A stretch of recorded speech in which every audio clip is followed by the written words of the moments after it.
Thank you. If I can call the meeting to order, please. Good evening and welcome to Crawley Borough Council's Overview and Scrutiny Commission meeting of the 9th of March 2026. I'm Councillor Justin Russell, Chair of the Overview and Scrutiny Commission. There are no scheduled fire drills tonight, so in the event of the fire alarm sounding, please leave the building via the main main spiral staircase and through the main reception doors. Once outside, please turn left and make your way to the fire assembly point located beyond the multi-storey car park on Exchange Road. If you're unable to use the stairs, please wait in the council chamber and you'll be guided by a member of the staff to the evacuation lift. This meeting has been live streamed via the council's YouTube channel. Please note there is no comments function available as part of this webcast. The council is the data controller and will retain the data collected during the webcast. This will be done so in accordance with the council's published data retention policy. Any members of the public seated in the public gallery, I think we can account for everybody there, but should they come in? No, we've got no, so I'll move on. Councillors are reminded to take note that what is displayed on the screens in the room, as this is shown as what is recorded to the webcast. Cameras are currently set to capture you in seated positions, so please remain seated when speaking. You can request to speak, as usual, in committees by raising your hand, and as always, I will do my best to get as many members through in order as possible. To speak by pressing the button with the face on it, and the microphone will go green when you are live. We will now commence with apologies for absence. Have we received any apologies for absence? We received apologies from Councillor Imtiaz Khan, Chair. Okay, thank you. Disclosures of interest and whipping declarations. Does any member have any disclosures of interest or whipping declarations?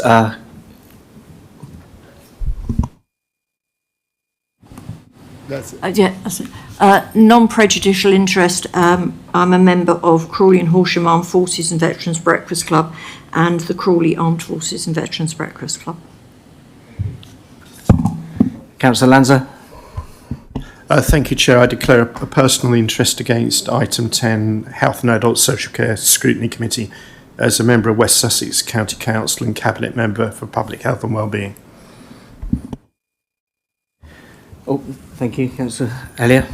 Yes, I also declare an interest in item 10 as an NHS Sussex Community Trust Public Governor.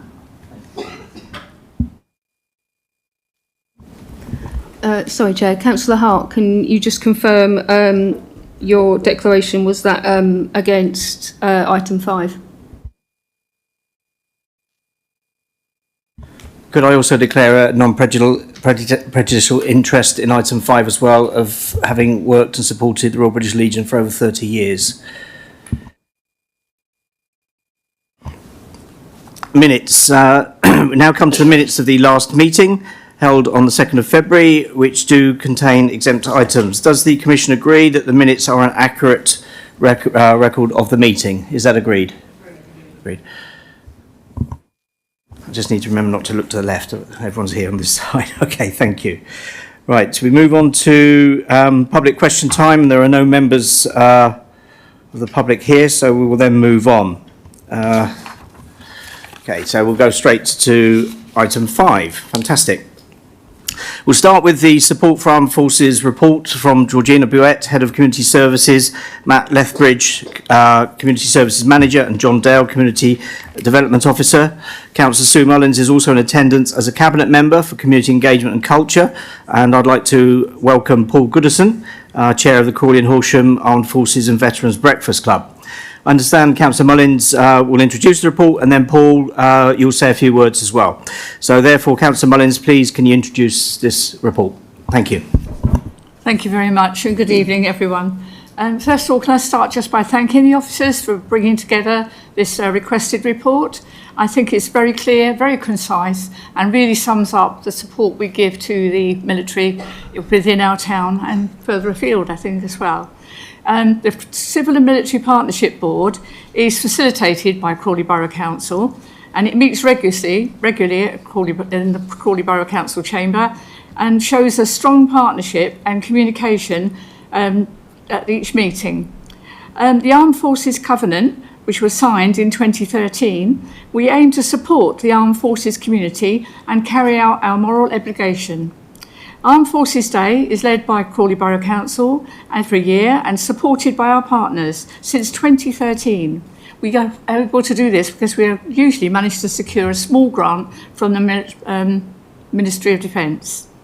We like to show support for our veterans whenever it's needed or when anyone is referred to us by our partners within the partnership. And all our housing staff have been trained in how they should proceed when a veteran comes along with any need for support. We are a member of the Defence Employers Recognition Scheme, and we managed to achieve silver recognition for that in 2023. And as far as I know, we've just had that ratified that we are still silver level. We'd like to achieve gold level, but as you can see from the title, it's a Defence Employers Recognition Scheme, and therefore it doesn't really apply to us, the gold standard for local councils. It's more for big defence companies and suppliers to the military. We'd like to have it, but I think it's something perhaps that maybe out of our reach, but something we can think about in the future. We've got a lot of things going on in Crawley to recognise the service. Although we're not a military town, a lot of people from this town do go into the services, go away, come back, and later on when they leave the services, and therefore it's really good that we recognise them here. We have names on the gates at the entrance to the Memorial Gardens to people who fell during the First World War, and I'm very proud to say that my great uncle, Albert Ellis, is one of those names on that gate, which I often look at when I walk through the gates, something that doesn't get forgotten. We have a special stone in the Memorial Gardens that commemorates World War I. We have some beautiful silent soldiers, if they're now installed at the train station, really worth going to have a look at. They're really impressive. They did something similar in Horsham, but I'd like to boast that ours looks much better. We also have veterans ID cards that enables veterans to get discounts at certain suppliers and shops in the town. One of the problems we've had with Crawley is because originally, before Crawley was a new town, this was a whole conglomeration of different villages and small places. So therefore, a lot of our names of our fallen soldiers that actually now encompass Crawley came from different parts of Crawley. So we've got some at Lowfield Heath, we've got some out at Worth, we've got some at all sorts of different churches. And I know that our officer spent a lot of time last year travelling around the borough and having a look at where they all were. And I know he had to climb over several hedges and walls to try and find and stand half upside down, trying to make sure that he could record every name that existed. We also have the lighting of our beacon at Tilgate Park every year to commemorate the end of World War II. We have a wonderful community support team. We do not have a dedicated officer, but actually a member of our support team, community support team, has actually helped with supporting our civil and military partnership for over 10 years. Same as Paul Goodison has from the Crawley Breakfast Club, which I just think shows the commitment that's gone on for a long time and the relationships that have been built up as well. And we have a wonderful Remembrance Day at St John's Church, which is always wildly oversubscribed. We have to have loudspeakers outside to hope for people that can't get into the church so they can take part in the service as well. It's always very well attended, and there's always the parade afterwards up the high street, not just with our military personnel in the town, but with our cadets and our scouts as well. We have a wonderful breakfast club in the town. In fact, we have 2 breakfast clubs now, I think. So I do get a bit confused between them at times, but they support our veterans and they really run a wonderful service for the people who served in the military over the years in this town, young and old, and they look after them when they come back and they can find it difficult to settle in, because anybody who's served in the military services knows that it's a very different world when you come out, and it can take a long time to settle back into normal civvy life.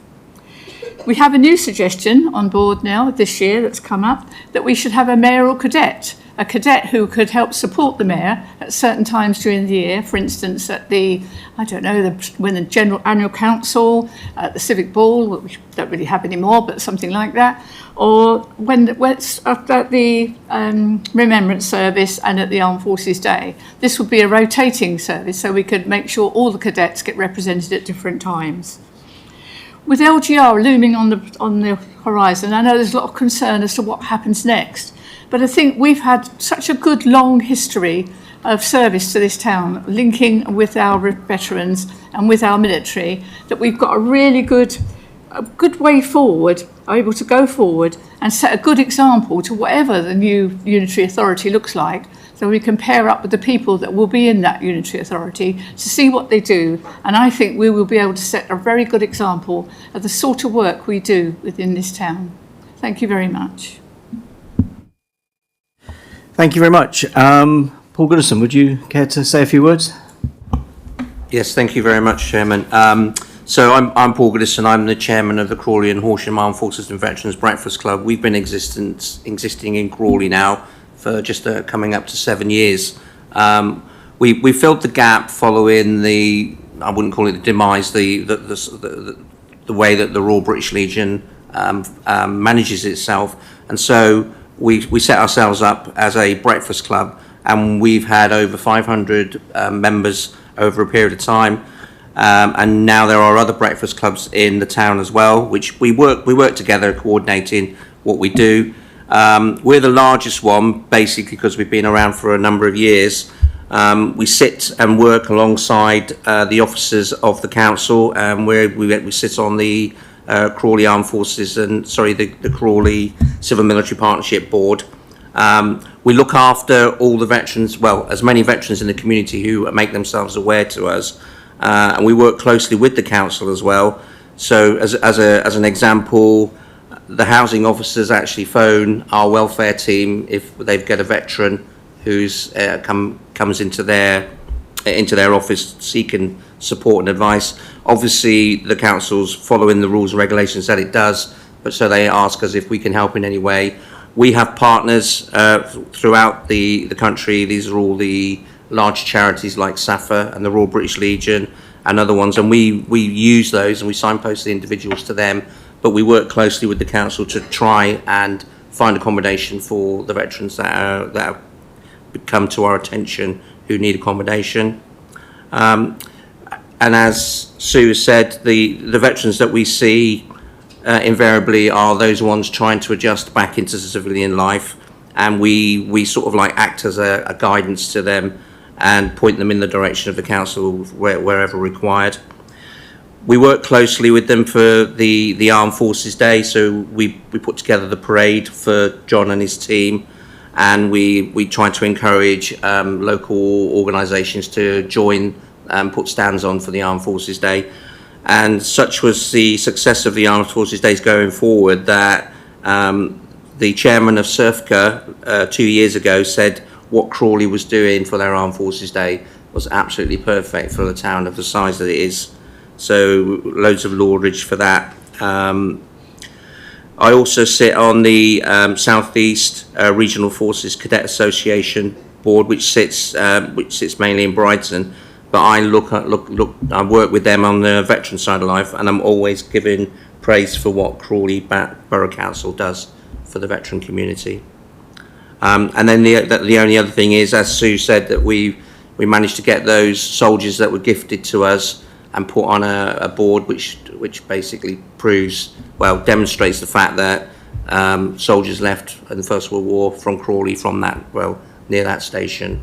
And it's also a great recruiting board for us since we put it up there, and it was unveiled by Lady Emma.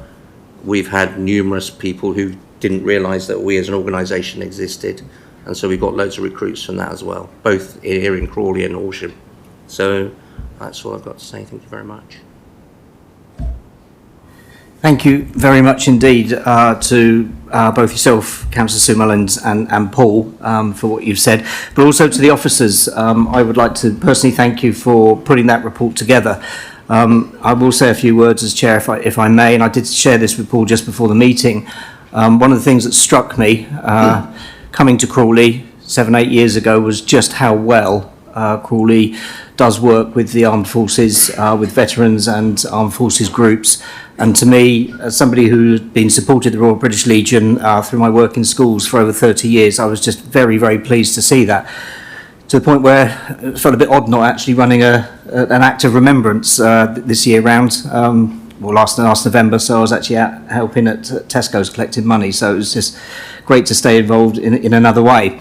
Now, the report was called by the Scrutiny Commission, And we will have an opportunity now for discussion from members and for your views.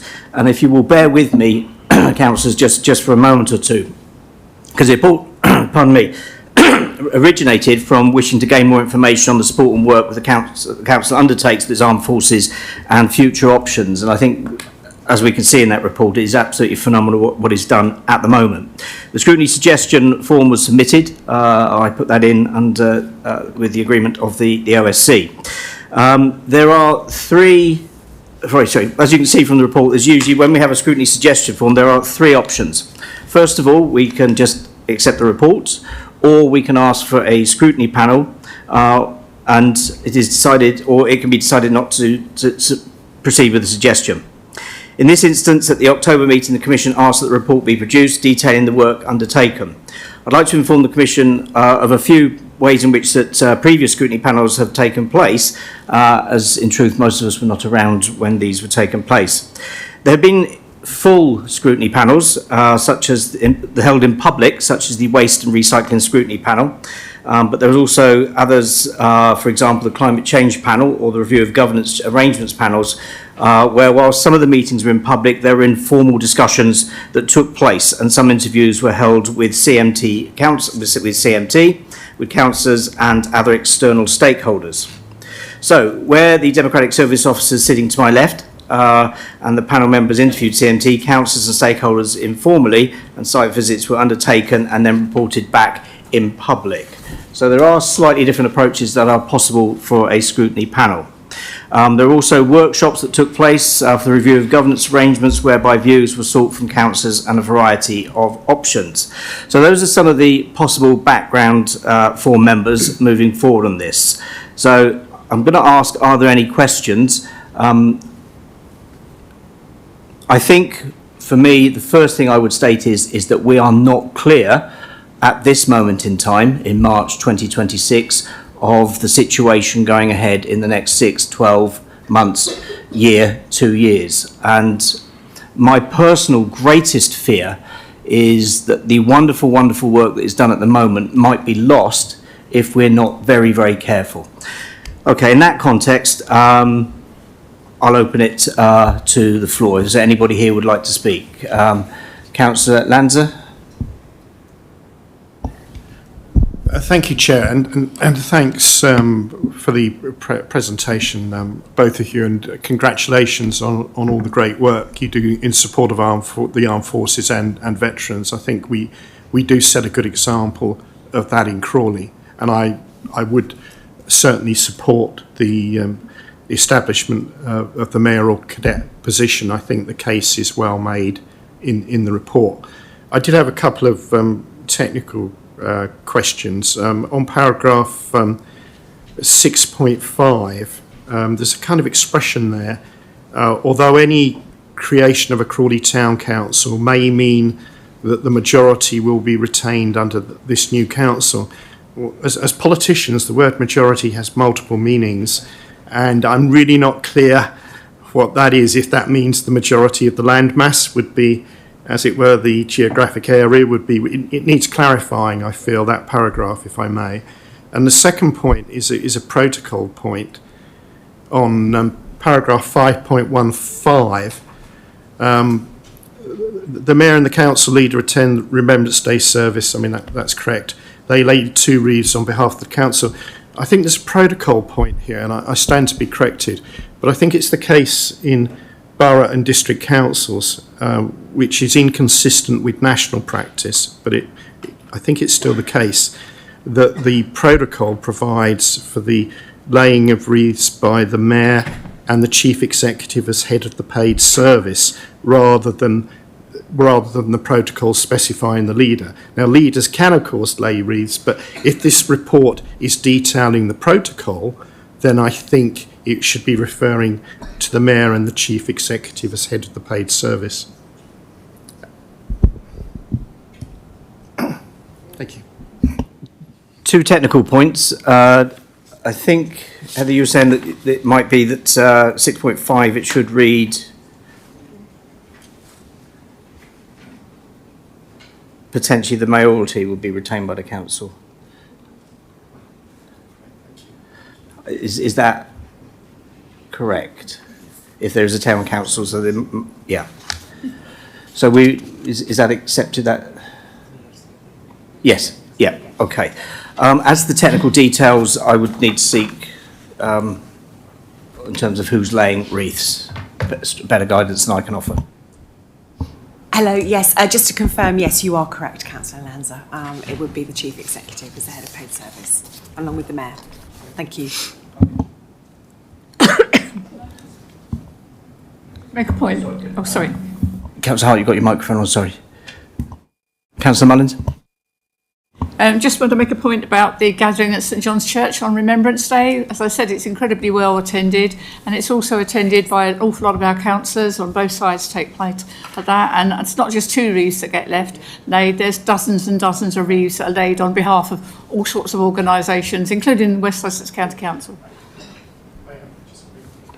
Of course, go ahead. Thank you, Chair. I think I made the point that leaders can and do lay wreaths. There's lots of wreaths laid, but if this report is detailing the protocol for the ceremony, then my earlier remark is correct, that those are the 2 wreaths that are laid on behalf of the county council, of the borough council. Sorry, yeah.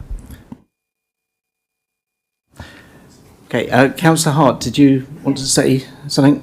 Yeah, thank you.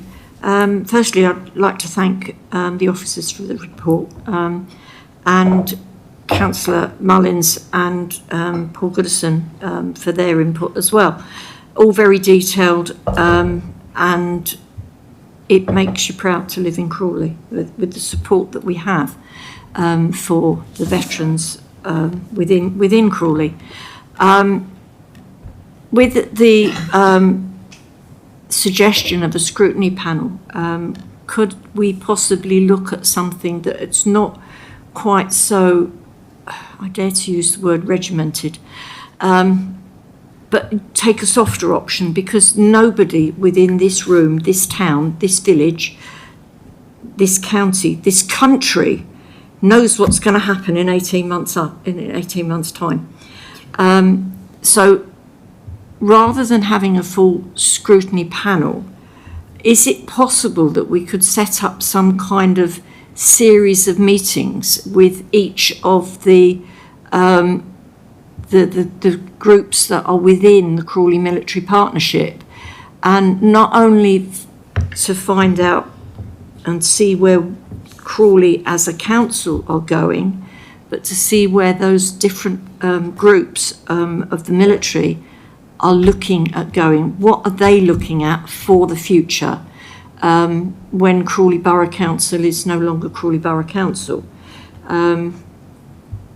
It's just a way of kind of crossing the T's and dotting the I's, and this is what we would have to do, this is what they would like to do, and so that we're all shouting from the same page and keeping up that unified front that Crawley has become famous for when it comes to our military. Thank you. Could I reply to that, and then is that okay?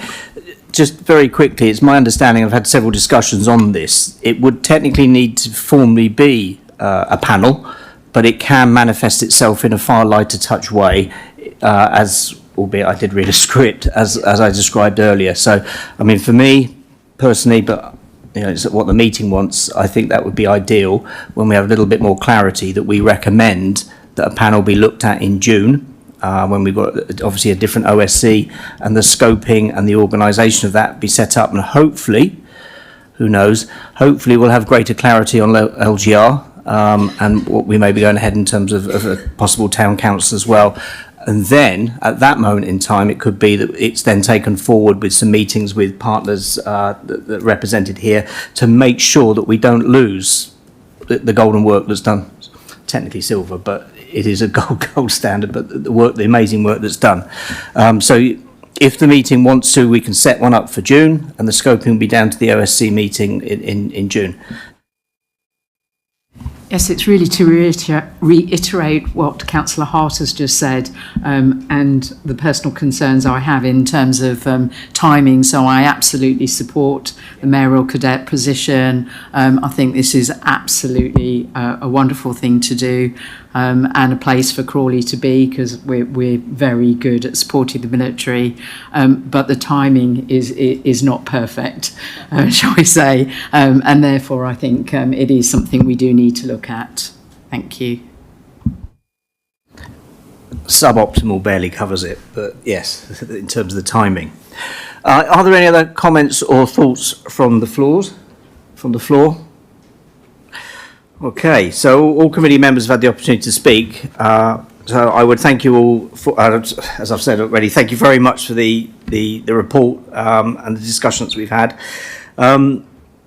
Therefore, looking at the recommendations, does the Commission feel that this report has been sufficient, or do we wish to proceed to a scrutiny panel, which will be set up in June? We've had some thoughts on that. There's also the recommendation put forward on a mayoral candidate, and people have spoken very positively about that. As you can see in the report, the Mayor's requested this be included for consideration, and we would recommend to the full council that we think that's a good idea, or otherwise, but I think I would hope where we're going on that one. Irrespective of a CGR, a male cadet could be taken forward as there's still engagements that could be undertaken, and it would provide a couple of years for the process to be implemented prior to 2028, and other councils already have a mayoral cadet, so I think that would be a nice addition for us. Can I just clarify something? Sorry to interrupt. Yep, go on. You just said a male cadet? Sorry, a mayoral cadet. Mayoral, I apologise. No, it's probably my pronunciation. Should a town council be established, it would be anticipated this would continue in the format that the mayor would continue to have a cadet. So, the OSC, we've discussed this through. We have the recommendations. Do we wish to, is the report sufficient, or do we wish to recommend to the OSC in June that a panel in some format or another be taken forward in order to ensure that the good work is continued? That is exactly what I would like to propose, please. That we carry on with some form of a scrutiny panel in June. Okay. And could I have a seconder for that? Okay. Sorry. I do it every time. I imagine that's upset numerous people in the meeting. Councillor Pritchard I saw first. I do apologise. I'll make sure everyone gets a chance. Is that agreed? Agreed. Yeah. Agreed. I think that's unanimous. And then our thoughts on approval of the mayoral cadet. Whilst it's not our choice, do we recommend that this is a good idea for the full council? Is that agreed? Agreed. Perfect. Thank you. Okay. Right. Thank you very much for that, and thank you very much for your contribution coming on tonight, everybody that did and helped along with that item. So we'll just take a moment while I think people reset chairs. We're going on to item 6.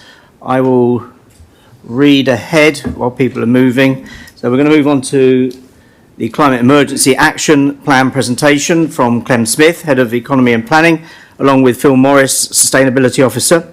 Councillor Hilton is also in attendance as the Cabinet Member for Environment, Sustainability and Climate Change. The Commission agreed a recommendation back several years ago to receive an annual presentation on the Climate Emergency Action Plan, and we received slides, and these will be included as an appendix to the minutes for where we're at with this. So, yes, yeah, okay.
Okay, we're going to have the presentation in just a few seconds. Can I ask, due to the live stream, councillors, councillors, if I can ask, we wait for any questions to the end of the presentation. So, over to those who are going to present. Thank you. Thank you. I'm going to just introduce the item. It's very nice to be here on this side of the OSC after being on OSC last year, so I'm pleased to be here. Well, I'm really pleased to present this update, which highlights Crawley Borough Council's progress in delivering its new climate action plan since 2024 that followed the Council's declaration of a climate and nature emergency. I'd like to thank Phil Morris, our Sustainability Manager, and his team for all their hard work in putting this updated action plan together and for the presentation tonight. Very soon after the publication of the revised plan in December 24, the Council was faced with the dual challenges of the LGR announcements and the cancellation of both the public sector decarbonation scheme and the low carbon skills fund. This obviously has an impact upon the Council's capacity to deliver decarbonisation in the context of broader financial and budgetary pressures. However, I can confirm tonight that the Council will continue with the annual reporting of emissions to the OSC, the Overview and Scrutiny Commission. In my view, the highlight of tonight's presentation will demonstrate how the Council is having a greater impact on overall emissions within the borough, Scope 3 emissions in brackets, by, amongst other things, the retrofitting of 1,936 properties from Crawley Homes, which saves 1,860 tonnes of CO2 per year each year. The generation and promotion of renewable energy, electricity across the borough with initiatives such as Re-Energise Manor Royal, providing alternatives to private car use, the enhancement of our green spaces through various biodiversity initiatives such as rewilding, and our promotion and application of our social value and sustainable procurement charter.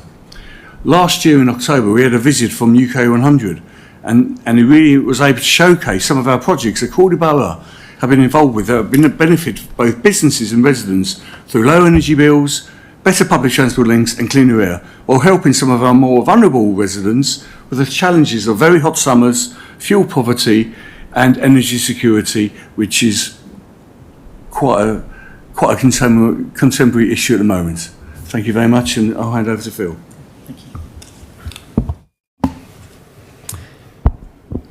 Good evening, and thank you for this opportunity to share with you. By way of introduction, the Council originally made a climate emergency declaration in 2019. This very much focused on the Council's own emissions, and as a result of that declaration, a climate action plan was agreed, which had 80 actions in it, and over the following 3 years, 22 of those actions have were completed. The new Climate and Nature Emergency Declaration in 2024, as well as introducing a nature emergency, it expanded the scope of the carbon reduction targets. It set out how our ambition to accelerate targets for direct emissions. It set broader targets for indirect emissions, including leased assets, so including the Crawley Homes and our commercial properties. And it set ambitions around partnerships for borough-wide emissions. And I'm going to give you, in a moment, I'm going to give you an overview of progress against each of those 3 categories of emissions. It also established the Climate and Nature Board to oversee delivery of that action plan. At the end of last year, the delivery of the Climate Action Plan was reviewed through an internal audit, and this found substantial assurance in the governance and delivery of the action plan. There were some minor actions identified, including publishing an annual emissions report and considering formal disclosures, and slightly different approaches for the Climate and Nature Emergency Board. But overall, it gave an encouraging assessment of our governance and the systems for delivering on the action plan. So in terms of overall borough-wide emissions, You won't be able to see the details on this graph, but this shows that, this is the national government data for borough-wide emissions. The scale on the left is in thousands of tonnes of carbon dioxide equivalent, and it shows a steady reduction in emissions from Crawley over the last 20 years. They've halved from 972,000 tonnes down to 466,000 tonnes in 2023. The three broad categories that you can see in the graph there, the purple is transport, the blue is emissions from domestic properties, and the orange is emissions from commercial properties. So you can see there has been a reduction across all three categories, but largely from commercial properties. So what we can see is that there has been a significant reduction in emissions from Crawley Borough. This is consistent with the national trend, and it's largely due to the decarbonisation of the electricity supply as coal has been replaced by greater generation from renewable sources. But what we can see is that further significant reductions will be harder. And they will have to come from electrification of heating, both in domestic and commercial properties, and from changes to the way that we power our vehicles. Councillor Hilton's already given you an update on the work that we've been supporting in Manor Oil, the Re-Energised Manor Oil initiative, largely funded from the Towns Fund. We'll seek to put 1 megawatt of renewable solar panels on the roofs of commercial properties across the business district, helping to reduce the cost of power and reducing emissions from Crawley. We've been engaging with heat network providers to support the designs for low carbon heat networks in the borough. We've been working with the county council to increase the availability of publicly accessible charge points for electric vehicles. And through our membership of a coalition of local authorities, we're providing opportunities for Crawley homeowners to access government grant funding for energy efficiency in their homes. Moving on to indirect emissions, these are emissions that come from council assets and activity, but where we don't directly control the use of energy. Now, this chart on the right shows council indirect emissions from the 2023-24, and the big blocks on there, which I'd like to point you to, the blue at the top of the chart there is from downstream leased assets. So these are emissions from Crawley homes and from our commercial properties. And the other significant chunk there is from the yellow section, which is purchased goods and services. So these are our supply chain emissions. The scale on the chart is 45,000 tonnes of carbon dioxide equivalent. So it's roughly 10% of the borough-wide emissions that we looked at in the previous chart. As Councillor Hilton mentioned earlier, in the last year we have introduced a new social value and sustainable procurement charter, which will help to address the emissions from purchased goods and services. And the Crawley Homes team have been very successful at accessing government grants for social housing decarbonisation, and have almost completed 2,000 home improvements where they've increased the energy efficiency of those homes, in some cases installing low carbon heating, and in other cases rooftop solar. So saving approximately nearly 1,900 tonnes of carbon dioxide equivalent per year. Then we come on to the direct emissions from the council, and these are the emissions that we directly control. Typically from gas, from heating and hot water, and fuel for our vehicles. This is about 70% of the total of our direct emissions. And then it also includes emissions associated with the production of electricity that we use, which is about 30%. So the scale on this chart is about 4,000 tonnes per year. So it's roughly 1% of the total borough-wide emissions. As Councillor Hilton mentioned, we were disappointed in the cancellation of grant funding, which we were expecting to be able to access to support our decarbonisation efforts. This was announced just after the Council's new Climate and Nature Emergency Declaration. We've continued to install smart meters across our properties, which has much improved the accuracy of data. So we now have a much better understanding of what energy we're using and when we're using it. And over the last 6 months, we've been installing new heating controls across our community centres, which means that we can be much more accurate in when we're heating them, which will reduce energy bills and emissions. We've also installed new gas burners at K2 Leisure Centre to improve the efficiency of the use of gas there. So moving on then to a brief description of the updated climate action plan. It covers 5 main themes. So enabling actions or cross-cutting actions, energy, transport, waste, and water and biodiversity. And the delivery of this action plan has been split into 3 time spans, reflecting our ability to our ability to deliver and control them. So short term, we're looking up to the 27-28 financial year, and what we're focused on here is how we can improve efficiency of energy and reduce demand for energy and change behaviours to reduce wasted energy. Any changes, any proposals which are delivered during this time period will either come from existing budgets or will require a business case for investment. We will continue to seek grant funding for additional investment, and during this period we will expect to receive county-wide action plans for climate adaptation and mitigation, so helping us to understand how we can better operate across a wider area. Medium term up to 2030, we will start to deliver the recommendations from those county-wide action plans. And as LGR takes effect, we'll seek to set the agenda for unitary and strategic authorities.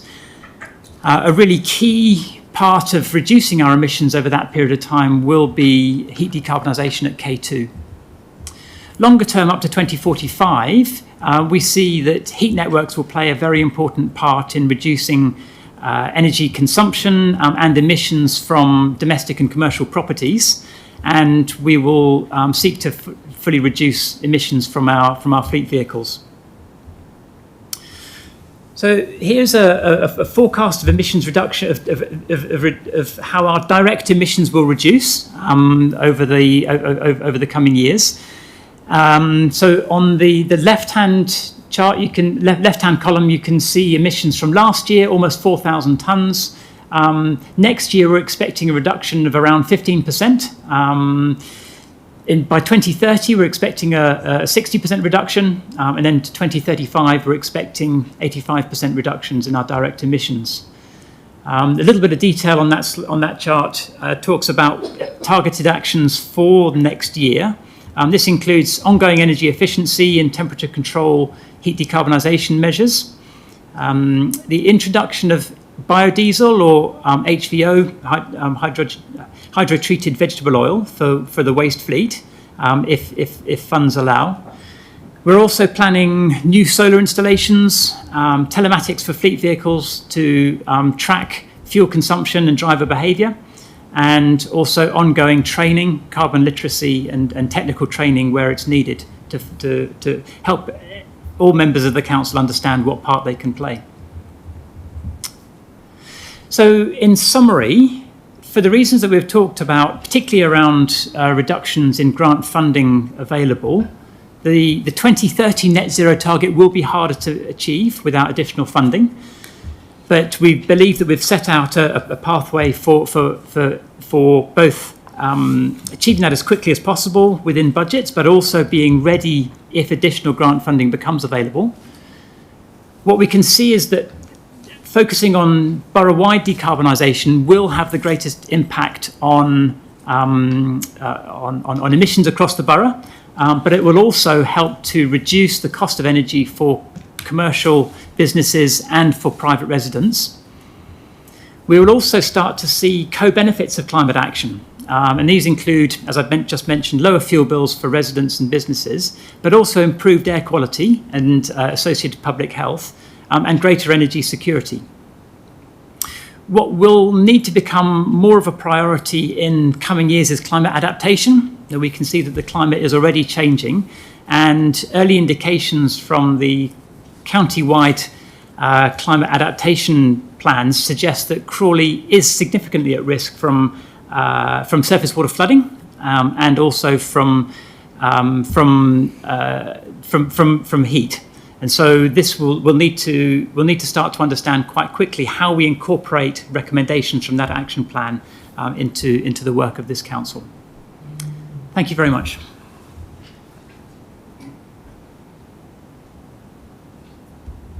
Okay, thank you very much indeed for the excellent presentation and explanations that you gave there, Phil. Thank you very much. I'll now open this up to questions and discussion. Do any councillors have any questions or any comments from the floor, please? Councillor Hellier. Sorry. Thank you. I keep forgetting it. Thank you, Chair. And thank you very much for the presentation and the update. Just one question, really. It's in relation to the emissions reduction forecast. Do we actually know how we compare with other authorities on our emissions reductions, given the uncertainty that we have moving forward and everything else? And I guess there's a lot of flooding that's occurred as well throughout West Sussex as well, because we've been particularly impacted by a lot of rain. So I would just be interested to know how we compare. Yeah, thank you for your question. There's across Sussex, there's a very wide range of activities that local authorities are taking to reduce their emissions. I would say that we are on a par with what other authorities are doing.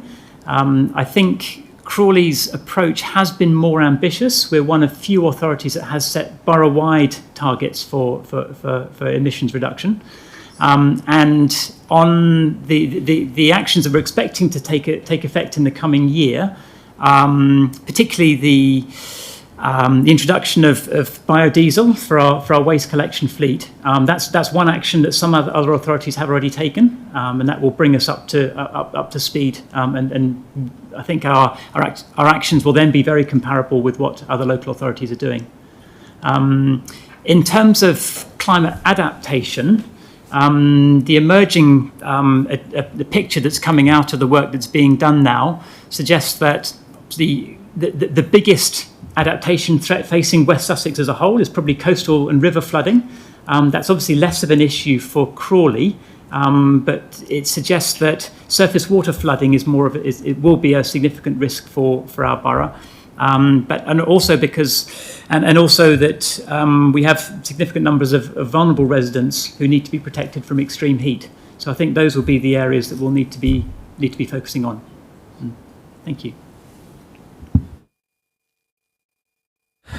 Councillor Lanza.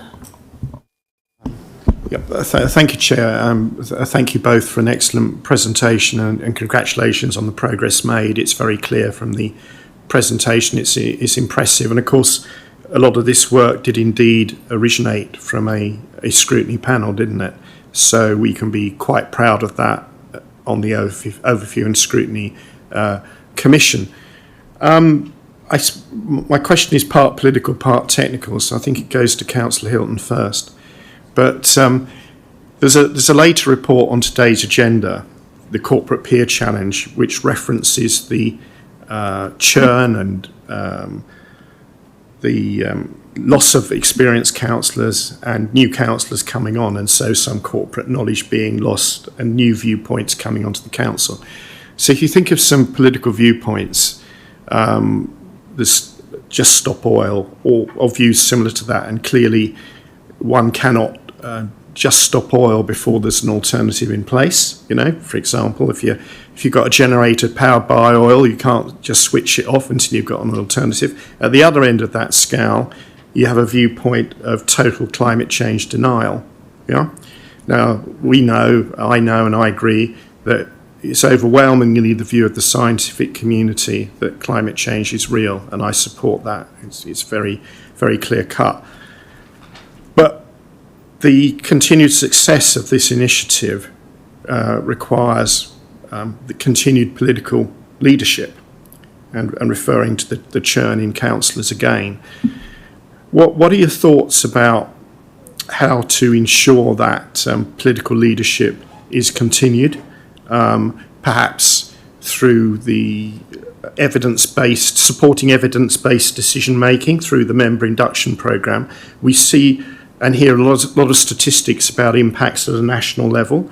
Charlwood, just over the border, had a temperature, I think it was 37.5 in 2003. We thought that was pretty high, but then that was exceeded. We had a 40 degrees centigrade temperature in 2022 as part of the heat wave then. And you rightly mentioned heat, and my point is proximity to the airport increases the heat. But I think we in the presentation, we've got great examples of what we're doing.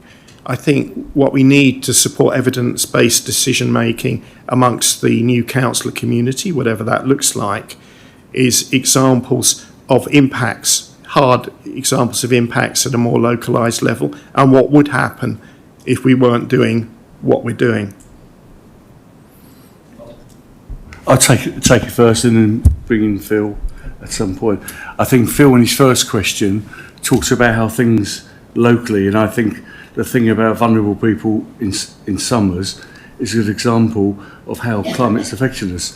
And we were talking about Remembrance Sunday earlier, and hopefully people can see in the town and beyond that there is a reason why it was a hot summer's day in the middle of November, and why the flowers have come so early. There is a reason for it, and I'm grateful for the bipartisan support, because I think that is important. It's about continuing the leadership. I think in terms of our leadership at Crawley, being a member of UK 100 has been very significant about that, because we can share best practice and ideals, and we're really proud that we've got a case study on the Innovation Centre in Manor Royal, and all the things we're doing. They were really impressed. So that's a good example of all the stuff we're doing. In terms of moving forward, we have had, I've been trained on the carbon reduction, and that's where I've got a lot of my information from. And we did have a seminar in December, which was open to all members. Unfortunately, not everyone could come, but I'm sure we could put that on again in the very near future, if possible. Mm-hmm. I think that from our point of view, and I like to think the political will and leadership, particularly from Councillor Jones, who's been involved in embarked on the programme with UK 100 as well, and I've gone on some bits and pieces. You just have to keep putting the message that you've got the anecdotal evidence, we know what the science is, but it's also, to me, it's not just about facts and figures, because I think people get a bit, not dulled by facts and figures, but I think it's about telling the story. And it's things like, what's happened in the last 10 days, energy security, and how renewable energy can really make a difference to not rely on the wholesale gas price. And then look at what's happening in terms of fuel poverty, air quality. It's interesting, isn't it, in terms of air quality and biodiversity, that it's not really the airport which is the big issue, is actually traffic. And one of our biggest successes in Crawley is the air quality traffic zone at Hazelwick Avenue and the flyover, and that's reduced, I don't know the exact measurement, but it's gone from 40 to 32. So there's lots of things we're doing, and it's just about that will to continue doing that. And I like to think, especially on our side of the house, and I like to think with bipartisan support from Bob's group, that will continue. Chris is going to add just a little bit to that. It was just on Councillor Lanza's point about new members coming in who may have different views on climate. Officers are working at the moment on the new member induction programme to ensure, which all members will remember, they went through when they first got elected. But part of that, Phil's previously provided carbon literacy training for members, and we'll make that available again for new members. So we don't know, obviously, what the election will throw up, but we'll make sure that there's proper training available for all members after the election. Did you have a supplementary, Councillor Lanza? No. Okay. I think anybody who takes the time on a Sunday night to watch Countryfile would absolutely agree with you, Councillor Lanza. There is no denying that we are, and those that work closest on the land, that season after season having to deal with the issues of the rain, the heat. There is no denying that we are undergoing significant climate change at the moment. Okay, are there any other points from the floor at all? Oh, of course, I do apologise. Yeah. My question is to Cabinet Member Nick Hilton. It's not about climate change or emission control. I mean, by the way, it was a very good presentation. There's always constant flight tipping, which is happening in Lark Rise, Langley Green, and it is making the lives of the residents and the garage owners a misery, actually. It's been going on for a while. And urgent action is needed to crack down on who's offending, and also installing CCTV. So what are your thoughts on that, Nick? I mean, have you... I think that's probably for the next agenda. This is only specifically about the... Oh, it's only climate change only? Yeah, on this one. Oh, is it and then we're moving on to sorry. Councillor Hilton's portfolio. Oh, okay. Sorry about that. Keep your powder dry for the moment. Okay. Not a problem. Are there any other questions or specific comments on the Climate Action Plan update? Okay, go ahead.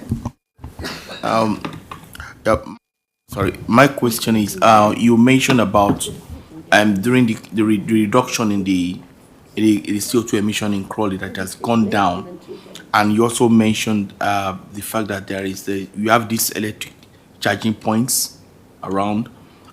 Were you able to look into the possibly the rate of consumption of petrol, diesel cars? I mean, in Crawley, has that also gone down to in trying to work out the CO2 emissions? Because you mentioned that, and also there is no mention of the consumption of petrol and diesel cars in Crawley. Yeah. Thank you. Thank you. Just looking at this chart, which shows national data on emissions, this suggests that emissions from transport have not reduced significantly in the last 5 years. And you can see in 2020 there's quite a significant drop due to COVID, but since then emissions from transport have increased slightly. So we can see that actually there's still very significant consumption of petrol and diesel in Crawley. That ongoing efficiency improvements from internal combustion engines are partly offset by increased weight and size of most passenger vehicles. But I think particularly in the Crawley area, there's a lot more businesses focused around distribution, and that's probably pushing this number up a little bit. So we don't know exactly where those emissions are coming from, but we can see that transport emissions in Crawley are still very significant. So we need to take that seriously going forward. I also think that we don't have enough charging points in Crawley. And I know there are some people that because of the design of their houses where they live, it is not easy to have a direct charging point in their house. So therefore they will not opt for the option of getting an electric car. Mm-hmm. So is there any have you looked into the idea of having more charging points in Crawley, that people that, but because of the virtue of where they live, they don't have direct access to charge their cars? Yeah, Thank you. And it's a significant issue for emissions reduction, but it's also a social justice issue. Trying to think about how we ensure that everyone has access to lower cost electric vehicle charging. So we are part of a county-wide programme for installing publicly accessible charge points. We now have charge points in about 7 council-owned car parks. And I'm sorry, I don't know the exact number, but quite a lot of on-street locations across the borough. They've installed over 100 charge points now across the borough. So that's a very small part of the demand that will be needed in the future. On-street installations will continue. Unfortunately, while there is still a lot of people with internal combustion engine vehicles, there's some conflict over parking spaces. And so we're trying to find locations where it won't be perceived as parking spaces being taken away, but there will be then electric vehicle charge points available for as people transition across to electric vehicles. We're also seeing greater availability of privately funded electric vehicle charge points, and I think that will take up a large part of demand in the future. Some of us attended the opening of a new rapid and ultra-rapid charging hub in Manor Royal last week. So there are now 3 hubs within the borough that provide very rapid charging, and we hope that will continue. And alongside the availability of residential charge points. Yeah. Thank you. Councillor Hart? Just a question, really, about the electric charging points that have been put around the town in lay-bys specifically. There's 5 charging points, I believe, in Rudgwick Road in Ifield. And the residents of the area cannot use the electric vehicles charging points because every single one of them, every single night, is taken up with a DPD delivery van. Are there any restrictions that those charging points are for Crawley residents, not Crawley businesses?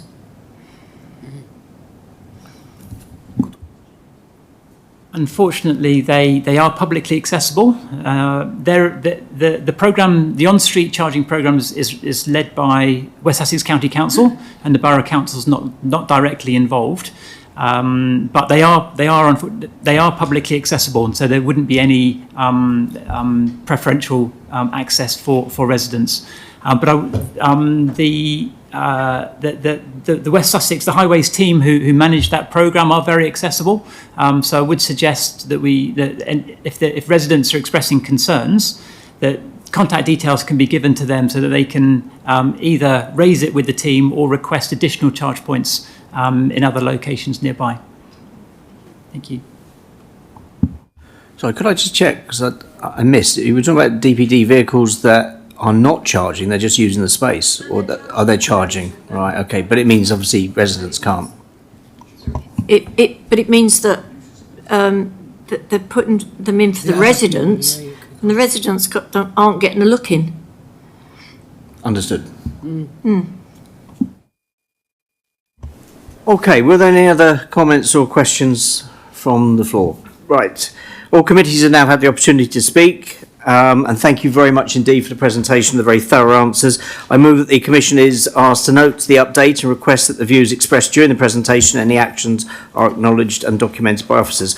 Councillor Hellier, could you please second that? Yes, I second that. Okay. Is that agreed, everybody? Agreed. Marvellous. Thank you. Thank you very much indeed. Now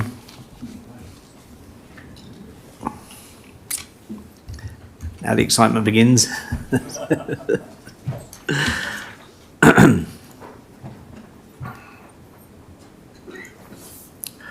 Okay, I'm pleased to welcome Councillor Hilton to update the Commission on the Environment, Sustainability and Climate Change portfolio. Obviously, we've had a sample into that, and the roles and responsibilities within his portfolio. I'll hand over to Councillor Hilton prior to the Commission wanting to ask any questions. Councillor Hilton, over to you. thank you again for inviting me to tonight's OSC meeting. It's a privilege to be here. As we've just been involved in a discussion rather than a climate action plan, I'm going to just put to one side the sustainability and climate change bit and just concentrate about the environment's part of my portfolio. It was quite interesting actually. I did prepare quite a lot for this, considerable amount, about 3 or 4 pages, and it'd probably take me about a quarter of an hour to go through that and probably drone and bore you all on. But there were some really, really good things as part of my portfolio. So I just thought I'd concentrate on some of the highlights of the key service areas, and even in 1 or 2 cases, put some, well, what I would consider some interesting facts and figures. I mean, I think from my contribution to full council, you know, I consider the great investment in terms of revenue and capital, and you know, the 112,000 for revenue, the ride on mowers and the vehicle fleets, and there's a real confidence in the neighbourhood patch teams. And not only is it grass they cut, they also cut hedges. There's 4,500 metres worth of hedges in the town, and they collect waste. And I've been out with the 2 patch teams so far. They collect waste from over 500 dog bins within the town. So there's lots of activities, but I just want to concentrate on 1 or 2 things just in terms of neighbourhood services. First of all, people think, well, you know, it's just kind of option to keep the place clean and tidy, but actually under environmental protection legislation, quite a lot of our work is statutory to clear up fly tipping and clean rubbish on borough council land, I hasten to add. We can't really go on private land, and although we can use levers, which my portfolio colleague, cabinet colleague Yasmin Khan can look at, we really just concentrate on borough council land. But also, quite interesting, and it's just come to my attention in the last few weeks or so, we've actually got responsibility as part of the high-speed routes on the county council contract. We've actually got responsibility for things like the Junction 10 and M23, which me and Councillor Russell know all too well, because we've gone on a recent consultation on the improvements that have been made there. And the issue with that is that it's not just picking up a few bits of litter, it's all the traffic management stuff you have to organise to make sure all our operatives are clean, healthy, for health and safety purposes. And obviously we've got a really good relationship with Manuel Bid, and I was really pleased last year that we were able to highlight the Green Flag Award for Quarters Brook. So, and keep it in tip-top condition. Now, going on to the other service areas, obviously we've had issues previously with the tree service, but the procurement process for the new contract is well underway. Legacy's work is being worked through, and we are really concentrating on prioritising under the dead, dying and dangerous policy. Obviously we've had a particular problem in Hawthorne Woods with ash dieback, and hopefully at some point when that airborne disease is gone, we'll be able to do something to replace those trees. In terms of refuse and recycling, as we've had a waste and overview scrutiny committee, we've discussed it there. The extended contract comes into force on the 1st of April, and residents won't see any change in terms of collection days, but they will see a slight change in that the crews will be leaving the depot earlier, meaning there should be less delays in terms of avoiding both the morning school runs and the afternoon school runs. It's really, we're one of the, well, in terms of our neighbouring local authorities, it's actually one of the later times we've had, and it goes back where people didn't want to be clashing, the refuse crews clattering around in the bin cupboards. But when we take people from the top of the edge of the property, it's far easier now. And obviously, coming up, hopefully in the autumn of 26, but based primarily on the unanimous recommendations of the OSC's Waste and Recycling Panel, Scrutiny Panel, the preparations for weekly food waste collections, which means which actually estimates for nearly 40% of all non-recyclable household items. So we'll still be having weekly collections, but yeah, that's still in progress. Then we have it's a wide portfolio. We've got the council car parks, and we all know this time last year we started on the car parking strategy, and we know now where the council have listened to residents' concerns, and the council have now implemented primarily most of the key conclusions to that strategy. In terms of environmental health, we're lucky. Years ago, I think we found it in other trades than the council, like building control. When you've got specialist trades, you want to keep them, and we're very lucky that on those different facets of noise, air quality, food safety, etc., we've got a really, really good team.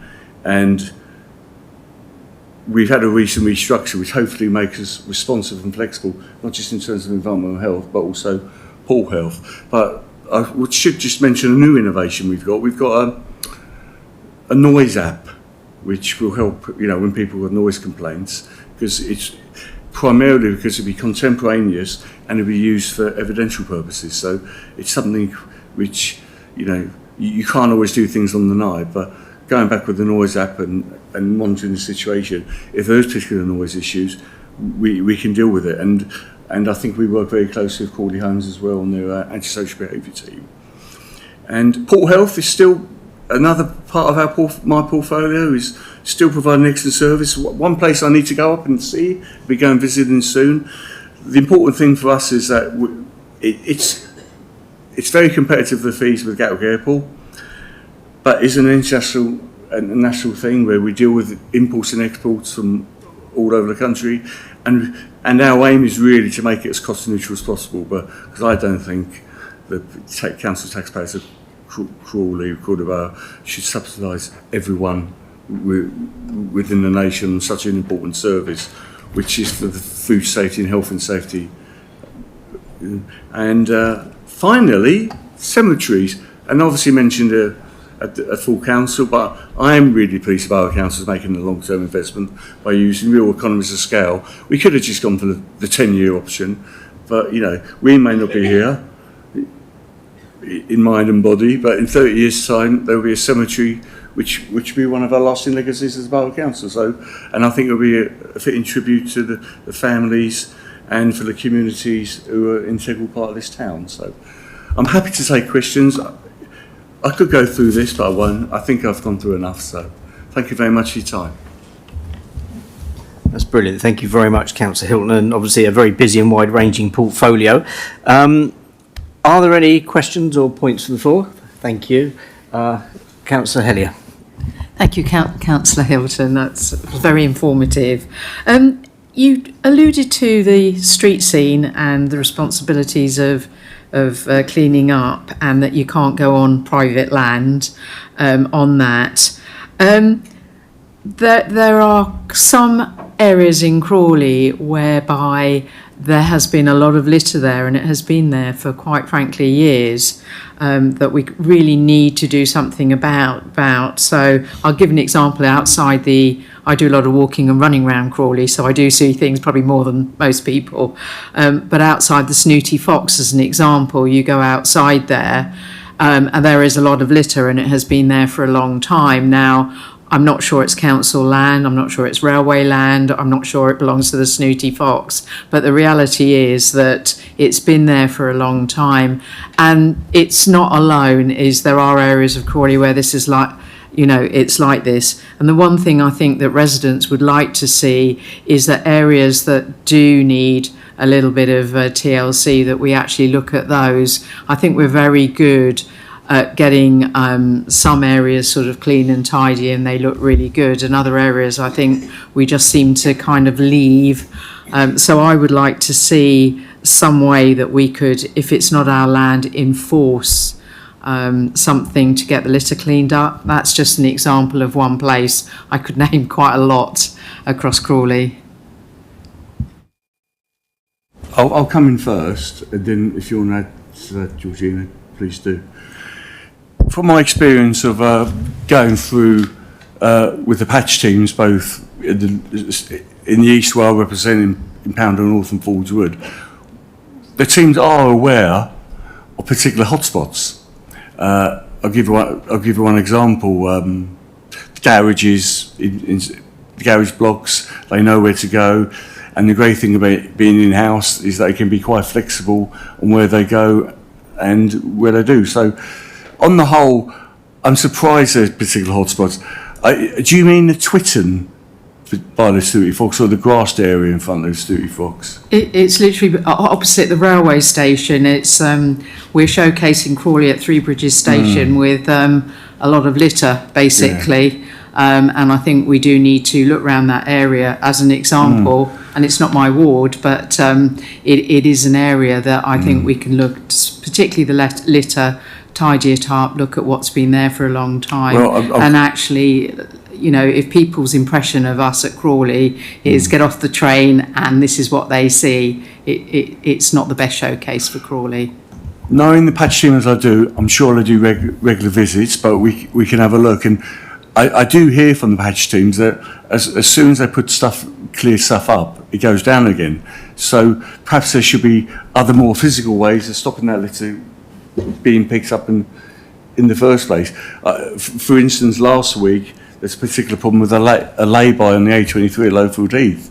And someone wrote to me from a litter group in Hawley, and strangely, between the time she wrote to me and showed me pictures of the extent of the rubbish, within 3 days it was already on the monthly schedule and be cleared up. And I'm sure if we went tonight or tomorrow, there could still be litter there again today. So we'll have a look at that. We got a good relationship with the patch team, and you know I can rest assured, particularly in shop parades, they clear up the bins and but we have to be sure it's possible, it's highway land, but we have got a statutory provision, so we will look at that again. Strangely, that particular example came up on a Facebook memory feed from 2 years ago. It's the hard to access places that are difficult for the patch teams, and that particular one just opposite, and the path that runs down it was an area that there have been issues, and obviously for the patch team that's going to be an ongoing problem trying to get to those hard to reach places. Okay, and then Councillor Rana. Yeah, just to come back, I mean, it is a problem. So the patch teams are responsible for clearing land, which is council land, so Crawley Borough Council land. But obviously examples where it's private land, and we do have powers, we do have tools and powers to prosecute. We just need to look at it on a case-by-case basis. So, yeah, I mean, obviously littering is just an offence. It applies equally across all classes of land. But what we can do is, if we get more details, then obviously we can have a look at who owns that, and then sort of like work with them, trying to encourage them to clear up their own space. That's probably the best solution, to be honest with you. But if not, we can look at enforcement powers to require them to clean up that space as well. So I would just encourage people to report that through to us. Okay. And obviously we have got the new. It's not part of my portfolio, but we've got the new teams coming in, and they should be quite visible throughout the town. And that should have release our existing community protection teams to do some real good investigation on particular hotspots. I just wanted to say thank you, because certainly on my ward, when I've gone round, I've actually asked teams to come out and do something. They've been very, very good at coming out very promptly. So thank you. We'll pass that on. I was in Further Scrutiny last week and doing some I wasn't doing amenity areas. I was watching other people work, which I quite like doing. But okay, if we can move on, Councillor Rana. Thank you. I think I asked my question to Nick Hilton again. So there's always constant flight tipping, which is happening in Lark Rise, Langley Green, and it is making the lives of residents and garage owners a complete misery. Urgent action is needed, actually, to prosecute those offending, and also about installing CCTV cameras. So what are your views on that, please?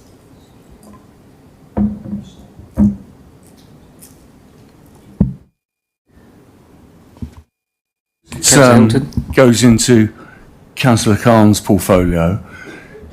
I think we need all kind of, I mean, we've estimated we spend over £1.3 million a year in staffing and other costs, clearing up rubbish and fly tipping within the borough. And fly tipping is a particular scourge. But in terms of enforcement, we should be using all powers at our disposal to clear it. And I think I'll just pass over to you now, because I mean, I agree with you on things like video cameras, but there are not limitations as much, but you got to use it focused and responsibly. So I'll pass it on to Georgina.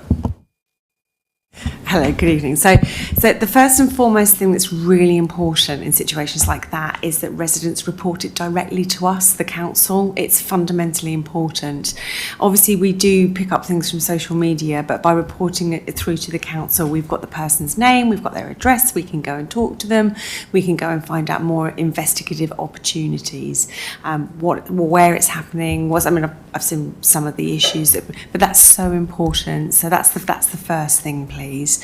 And then, as Councillor Hilton has said, it's actually sort of like crossing across his portfolio, the responsibility for enforcement to sit with Councillor Khan in terms of public protection, but the two teams in terms of the community protection team who investigate fly tipping offences, along with working with the patch teams, which is in Councillor Hilton's area, work very closely in terms of sharing information and intelligence, because what we need to do is build up a pattern of what's happening, and then we can take appropriate, following an investigation, enforcement action once we really need to catch them doing it, to be honest with you. Or a lot of them, sometimes they don't leave us any opportunity for identifying them. So again, that's really important for us to speak to local residents about it. Yeah, if you've got a supplementary, go ahead.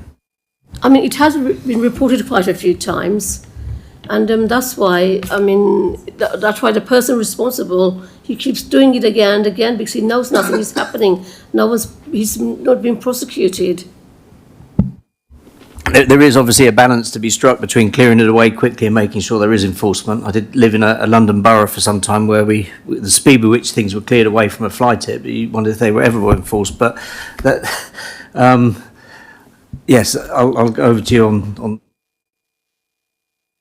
Yeah, if I could just come back and say, we have checked our council records and I haven't got any reports from local community members directly into my team about that issue. So it is very, very important that they do that, please.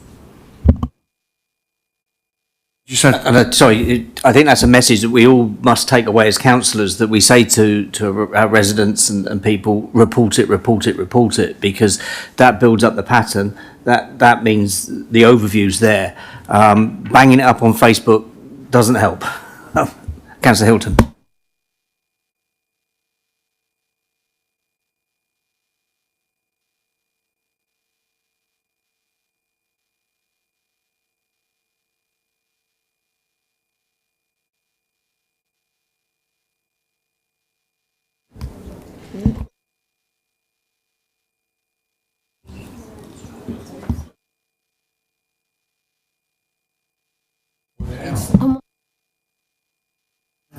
Mine is. oh, fine, thank you. Mine is. Just want to add two things on that. My Crawley is excellent, and we're actually developing that internally with mobile working, which will simplify and speed things up and use people. And what I like about it's a new system of mobile working and reporting system internally to make people more responsive. And what's good, because it's an in-house system, it'll be adapting to the particular needs of the operatives, etc. That'd be good. And the only other thing I want to say is that, just to echo what Georgina says, in terms of the town centre patch teams, for instance, there is a lot of working with other opportunities, because with the demise of the town centre bid, for many people, the eyes and ears of the town centre is our town centre patch teams. And they get involved in all sorts of things, looking at finding all kind of wouldn't believe some of the things they found in the memorial gardens. It kind of beggars belief, really. But they do work, and they work with other parts of council as well, and that's what really struck me. For instance, when they put the market out, it's our patch teams who go out and help with the market and put the Christmas tree up every year. So, you know, working across the council is a really important thing. It's not just the neighbourhood patch teams in its silo. It's different people working together. Absolutely. Councillor Bidwell. Thank you, Chair. I don't want to make this kind of a moaning session or anything, and this is probably something that's encountered by, I think, every councillor in the room. The neighbourhoods, I think, in our town have been built in a time which haven't been used to many cars being available per household.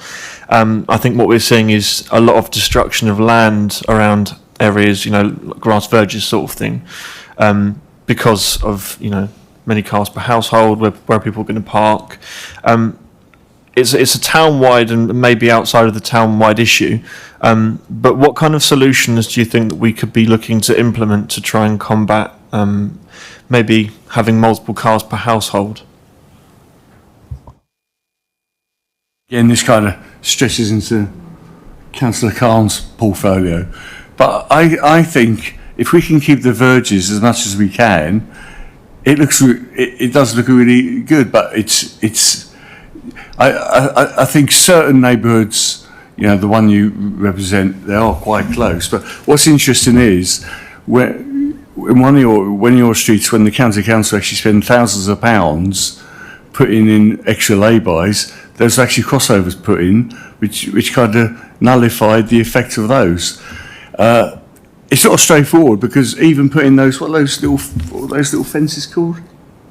But we want to keep, you know, our, for instance, we want to keep our verges nicely cut, but it does affect the time taken. So it's getting a balance. We obviously had a resident from Three Bridges who lives quite close to me, and we've got to discuss it. So there's ongoing discussions, and nothing's off the table. Nothing's off the table at the moment. But, you know, it's got to be practical, and it's got to look a little bit bigger picture. We don't want to spend thousands and thousands on it, and obviously in the end it's also up to residents to balance our priorities and what they think is important, between having a nice green space and their cars churned up verges.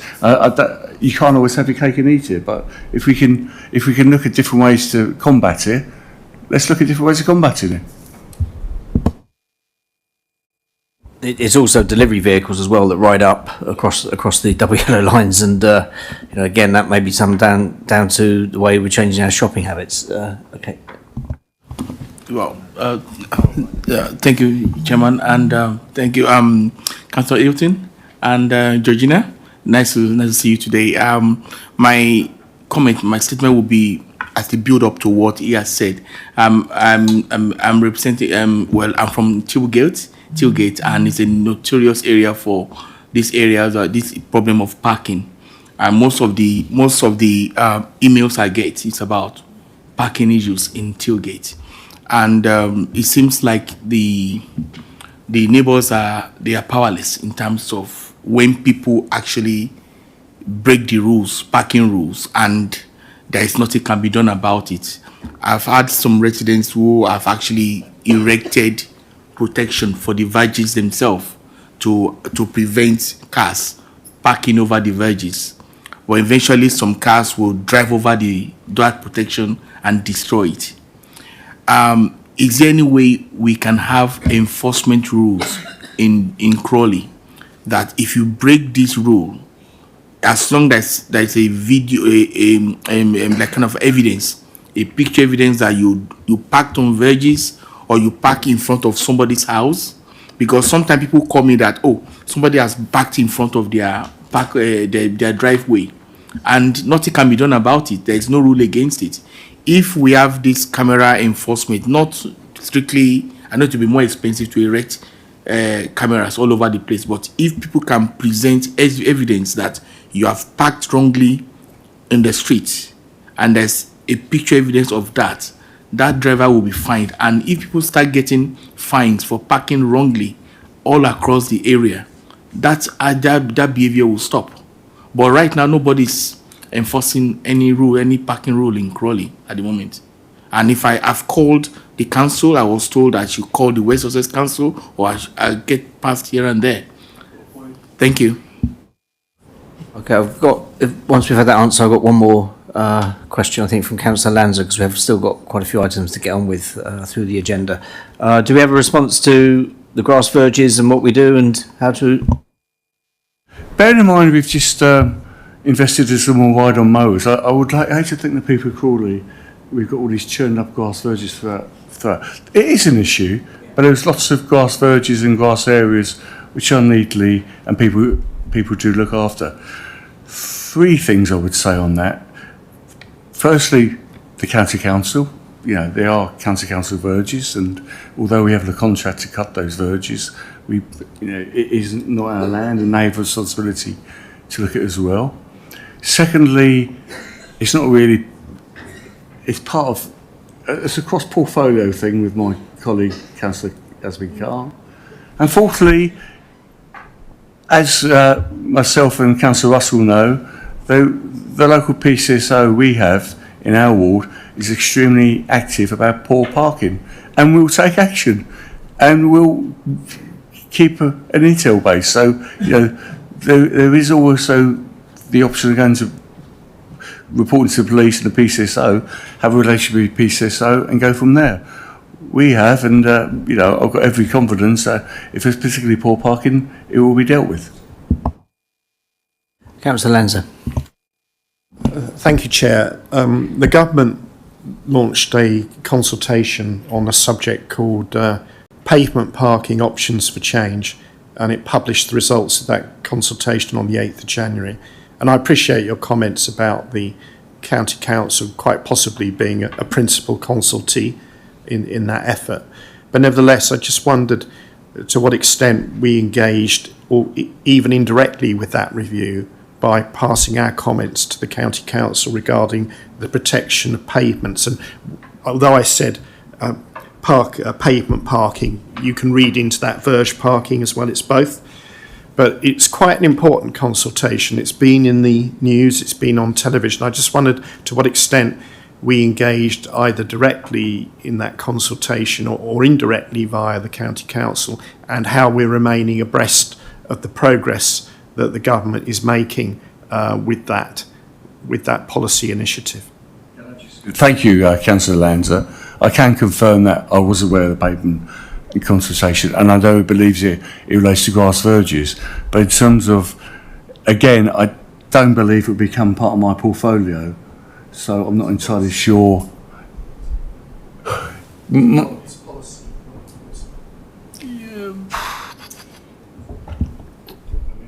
So you're absolutely right, Councillor Lanza, in terms of, yes. So we have been working with the County Council in terms of giving our feedback. Obviously, as the principal lead authority, we're very keen to obviously understand the details of that more, because as we understand it, that would be a power that would be transferred to the upper tier authority, and then actually that would have to be then delegated down to ourselves. So yes, absolutely having those conversations, because we want to scope and understand what that would look like in the context of Crawley, because obviously if it was to be applied everywhere, I think we would have some issues around displacement. So everything here needs to be taken within that context, but yes.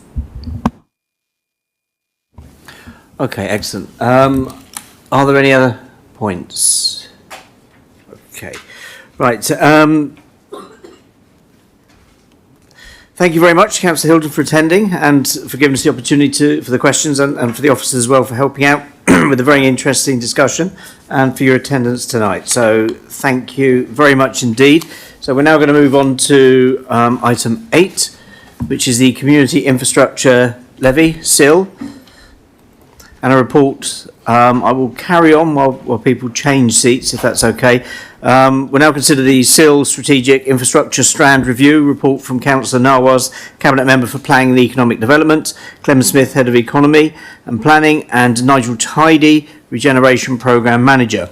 I'll give you gentlemen a moment to settle down, and then when we're ready, Councillor Nawaz, I'll leave it to you to introduce the report.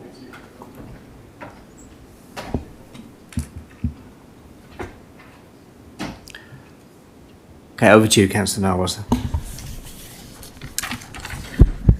Thank you, Chair. Hello to OSC Committee. I'm pleased to introduce this report which provides the outcome on the latest Officer Annual Review on Community Infrastructure Levy. The report updates on the collection and administration of SIL monies and proposes the SIL strategic strand spend priorities for the forthcoming years, as well as highlighting the priority projects identified by West Sussex as Highways Authority. The total amount of SIL received as of 31st December was almost 5.2 million, of which 15% is set aside for the neighbourhood improvement strand. Section 5.23 of the report forecasts that the total SIL income from developers is expected to come in by March 2040 is 19 million. These funds coming in are by no means a given. They are rely on the economic outlook being sufficiently positive for ongoing market value of commercial and residential developments to come forward.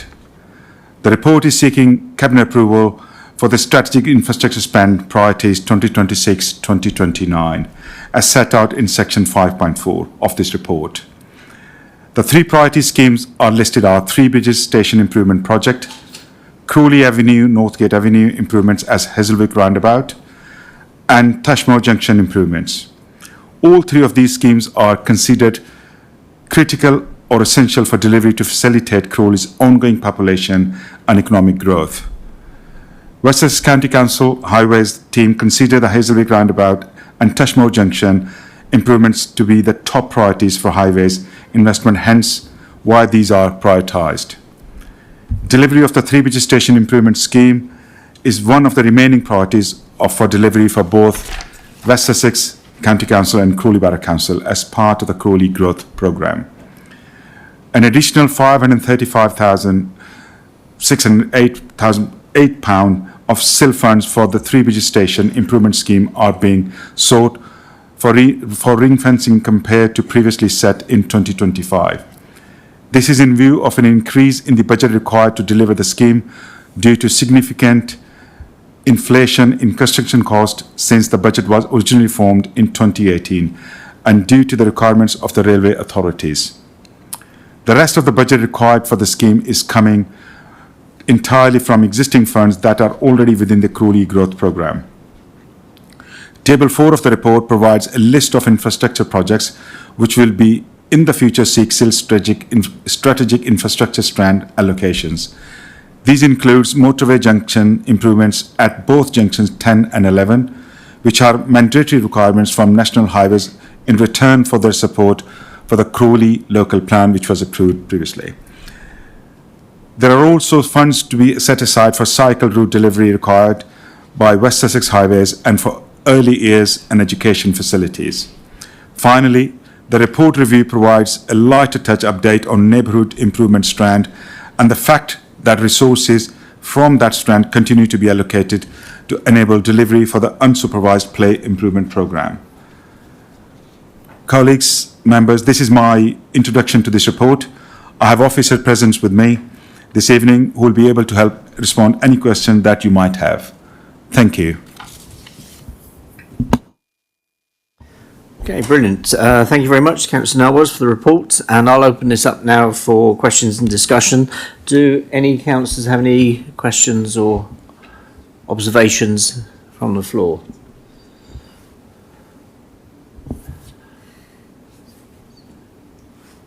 I'll mention one that I mentioned. Yes, I was anticipating that one. Okay, good.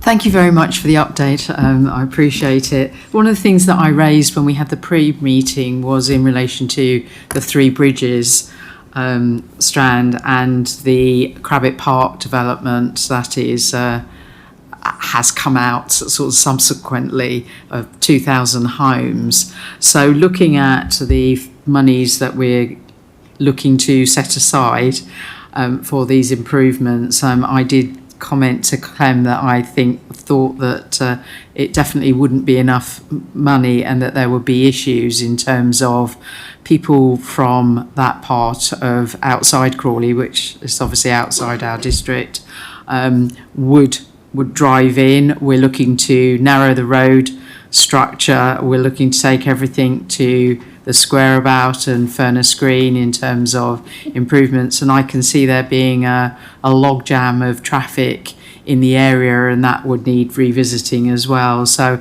just really wanted to highlight some concerns that I can see, and also that I think funding will be insufficient. So it's just looking at comments on that, really. Thank you, Councillor Hellier. I think it's a really good question, and I think you raise very valid points. And you probably, as you're aware, in the latest full council, we as a council have put a motion against that development anyway. That is our position as a council against that development.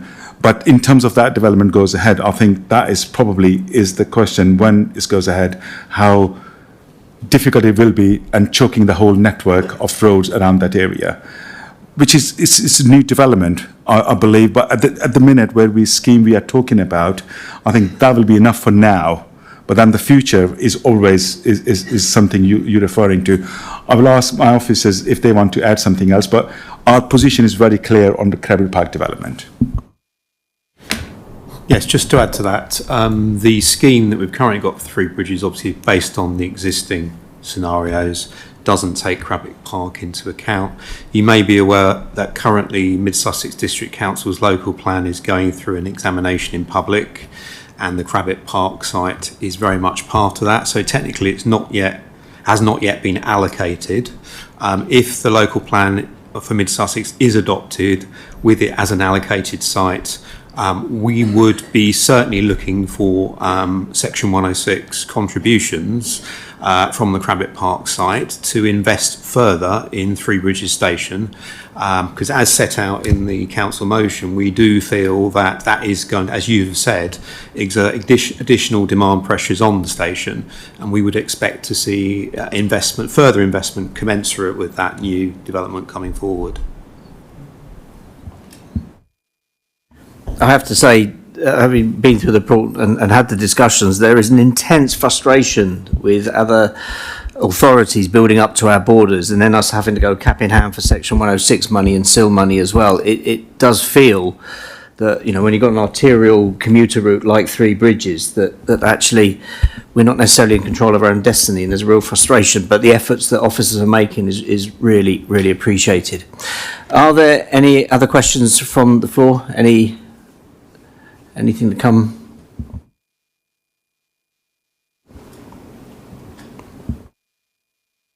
Well, as we haven't got any other questions, you have the points and views of myself and Councillor Hellier.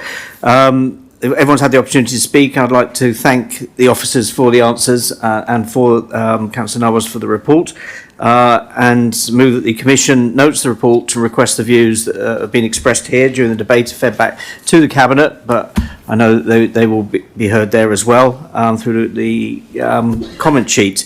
So, Councillor Hellier, could you please second that? Yes, I second that. Thank you very much. Is that agreed? Okay. So the recommendations are agreed, and those concerns will be taken forward to Cabinet. Okay, brilliant. Thank you. We now move on to item 9, the Corporate Peer Challenge update. And we'll hear from Councillor Jones and Chris Page, Deputy Chief Executive. Are you going to stay there, or? Yeah. Okay.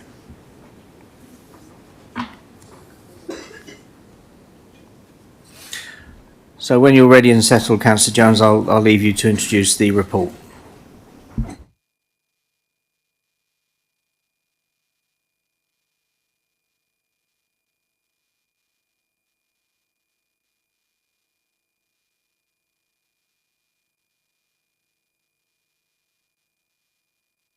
Thank you, Chair. I'm here tonight to give yourself and members of the Commission an update on the Corporate Peer Challenge. Members will recall that the Council underwent a Corporate Peer Challenge in December of 2024. This process, which included 42 meetings involving over 100 people, including a range of members staff and partners produced a welcomed report with 10 recommendations, and in response the council produced an action plan setting out 35 responses to those recommendations. As is usual, Chair, the CPC team made a shorter visit in November 2025 to review our progress against those actions, and it produced its report in January of this year, and I'm pleased to report a positive report. In fact, members who've read the whole report will have seen that we've come out of the entire review quite impressively, according to the judgment of our peers, and we now have this sitting on our record as a positive endorsement of what we are doing and how we are doing it. In many ways, this should be no surprise. We have known ourselves for a long time that we are an exceptional council doing exceptional things for a council of our size and tier. It is good, however, to have this externally affirmed, and our response to those initial recommendations have been very well received, which we also can't be unhappy about. Of the 35 agreed actions within the plan, the CPC team found that 34% were complete, a further 54% in progress, with just 6% not yet commenced and 6% no longer applicable. The CPC team stated they were impressed with the progress made and felt that the council had understated the progress even that had been made in the documentation provided in advance of the visit. As I stated at full council, I'd like to put on record our thanks to the CPC team and all those who've been involved, particularly officers. That now marks the end of the CPC process, but our focus on continuous improvement, of course, continues, and today provides an opportunity to speak to the progress made since the CPC team revisited. To that end, Appendix D sets out the latest position against the agreed action plan, and I'm pleased to say that 60% of the actions are now completed, although some will continue to be revisited over time, and that's opposed to 34% that had been completed during the revisit back in November. Of particular note, since the update provided to the CPC team and subsequently shared with members, are the following areas of progress.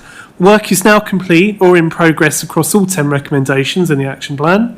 The corporate plan and associated performance measures have been agreed, and an update to OSC is scheduled for June. Governance arrangements have been reviewed and, where necessary, updated. The council is promoting member training, including external training which members are utilising. This will continue and form part of the offer to any new members after the 2026 elections. The council continues to take action on homelessness, including investing in temporary accommodation, partnering with a third-party provider to invest in families living in temporary accommodation, supporting them into training and employment, and exploring opportunities to improve our relationship with PRS landlords. There is significant progress in other areas, with the two remaining areas where a start is yet to be made as follows. 2.4 talks of extending the economic visioning to social and environment considerations, engaging appropriate stakeholders and partnerships. This is due in Q2 of 2026-27. And 10.1 to conduct a scoping exercise to identify how data and insight can be used to inform CBC's approach to performance management. This was originally due to take place in Q3 of this year, Chair, but as the progress statement sets out, the focus here in the context of local government reorganisation will be Crawley Homes, and due to the other requirements of the regulator for social housing, this has been delayed, but will be commenced as soon as is practicable. Thank you. Okay, brilliant. Thank you very much. And there was much to enjoy reading that, with the validation from peers. So, open now to the floor. Are there any questions or observations? Councillor Lanza.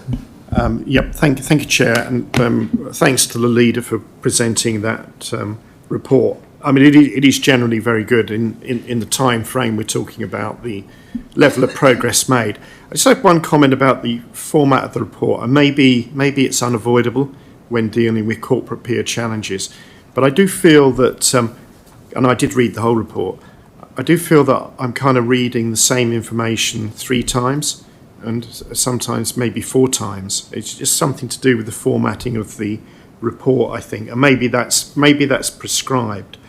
I'll just pick on a few items. I think paragraph 3.4 was a governance issue, and this was about not having cabinet members on regulatory committees where their portfolio responsibilities overlapped the role of those committees.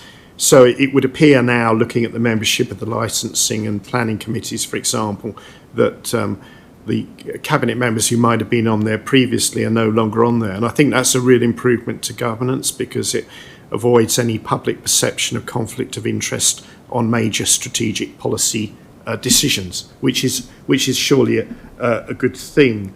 I just a few comments on page 81. There's and I am asking a question on this. Let me just read it.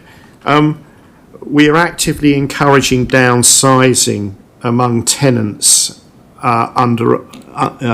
among tenants in under-occupied council-owned homes. I mean, I just had a question about what does actively encouraging mean, and what does under-occupation mean? I mean, under the coalition government, there was a definition of under-occupation and the introduction of the so-called bedroom tax. I wondered how that definition of under-occupancy compared with the council's definition of under-occupancy. And then in two locations, well, more than two locations, there's reference to improving our relationship with the private rented sector. So I just, coincidence this is, but I referred to page 81. Now I'm referring to paragraph 8.1. And there's it says this includes working more effectively, as it were, with the private rented sector, and there's other references to that. And I kind of wondered, does the leader feel that our relationship then with the private rented sector has improved in terms of reducing homelessness, and what does he feel were the gaps in that relationship prior to this recommendation being tabled? Thank you. Okay, you good to go? As good as I'll ever be, Chair. I mean, in terms of the formatting, I think I might have to defer to the Deputy Chief Executive for his insight on this. I'll do that now, if that's okay. I'm afraid I don't know. I mean, other than to say that it's such a positive report, we wanted to repeat it 4 times. But I'm not quite sure why that's happened with the format. We can take away and have a look at it. It might be just the way we've been asked to do it by the peer group. But I'm not sure, if I'm honest. Thank you. Just to answer a few other things. I mean, one of the comments in the report in terms of our governance about cabinet members sitting on the regulatory committees, I would always just say that there's nothing in the legislation that prohibits it. I think the peer reviewers, the peer challenge people, offered it as a suggestion as good practice. I think the old expression is doctors differ, patients die. But in terms of all this, I think it's fair to say that actually some of the cabinet members might have had a fair amount of insight and expertise in the subject area. So if you take them out, you lose that. But I do also understand that there could be a perception that policy considerations might be entering into consideration. So I think there were better arguments to have, frankly, in terms of what we could do. I think inevitably there's always an issue when you have a council of a particular size that you still need to find the members to sit on your committees, and so there is I'm saying the Labour group's particularly short of members at the moment. It's not, but in terms of people's interest, we've still got to fill the committee spaces, and so I think sometimes it's easy for a council that's perhaps comprised of 100 councillors to say, oh, you could do this, but when you have a smaller number of councillors, it's not necessarily quite as practical. But saying that, we've done it, and I'm more than satisfied with it. And I think it's working well. Of course, we have an arrangement as well where if the cabinet member feels particularly they need to come in and speak on a particular subject and share their views with the committee, they can, and there's not been an issue with that. And I think it's worked well. In terms of downsizing, well, without getting into an argument about the bedroom tax all over again, I think there has been a general policy on trying to encourage people not to under-occupy social housing, but I think it's important that we stress the incentives to that, not the carrot, not the stick, so to speak, Chair. And the reason I say that is that actually we know, and we've discussed this in the past, that there are many social landlord tenants, or certainly council tenants. This is a family home. There are significant attachments to it for many reasons. But I think there can be good reasons. I mean, for example, I would say we have recently, and we will do again, be promoting awareness of mutual exchanges with tenants as much as, and also our sheltered accommodation offer in Crawley Homes. I think it's something that we should all be conscious of. We have a population in this country, and Crawley is no exception, that is getting older. And as you age, it can be more difficult to run a larger house. And there are options there, and I think we need to, we need to do that because that's the right thing to do. And actually, I do know in some cases that I've dealt with directly that people staying in over large houses for what they are living in as they get older can become an increasing challenge and increasingly stressful. So the hope is that we can do it. But as I said, I think we have to focus in on the positives. As for the private rented sector, Councillor Lanza, I think, will be aware. We agreed it through Part B, but we have just embarked on a new initiative with Beam, I think they're called, in order to help get people who need it in temporary accommodation and also seeking accommodation in general into the private rented sector. As far as I'm aware, our relationships at the council with the private rented sector remain good, solid. Chris Modder and his team, of course, are experienced and have been doing this for a long time. I know that he was certainly involved in discussions quite recently with discussions with our local private rented landlords in talking about what the Renters' Rights Act will actually require for landlords going forward, and also I think emphasising that the council has a constructive role to play here. Hopefully that answers those questions. Is that okay, Councillor Lanza? Yeah, brilliant. Okay, are there any other questions or points from the floor? Anyone? Okay, right. If there are no further questions, all committee members have had the opportunity to speak, so I would like to thank very much Councillor Jones for delivering the update on the Corporate Peer Challenge and the progress report, and the latest update and action plan with the view, and if the views could be expressed and handed back to officers as normal in the usual procedure, that would be great. So, Councillor Heller, could you please second? Yes, I'll second that. Okay. Is that agreed? Okay, fantastic. So those recommendations are agreed. Thank you very much. I am conscious now onto item 10. We haven't got a great deal of time, and you're sounding really quite unwell. So feel free to keep it brief. And I think people would completely understand. I hope you're going to be okay. And you've got water there. Okay. Hello, everyone. Yes, I am recovering from a cold, but I still have a duty to this committee. So I will, go through the report. So the first interest of note is the election of vice chairman. We have a new vice chair of the committee, which is Councillor Ali. So that's going to be interesting to take forward. So the first item of debate is the access to dentistry. This is the first time in a while that this has been discussed. So just to give a background of this. So in 2021, the committee identified access to dentistry services in West Sussex as a key issue for scrutiny in light of the pressures resulting from the pandemic. So the committee reviewed the dentistry on the meeting in 2022, and then held an informal evidence gathering session on the 19th of January.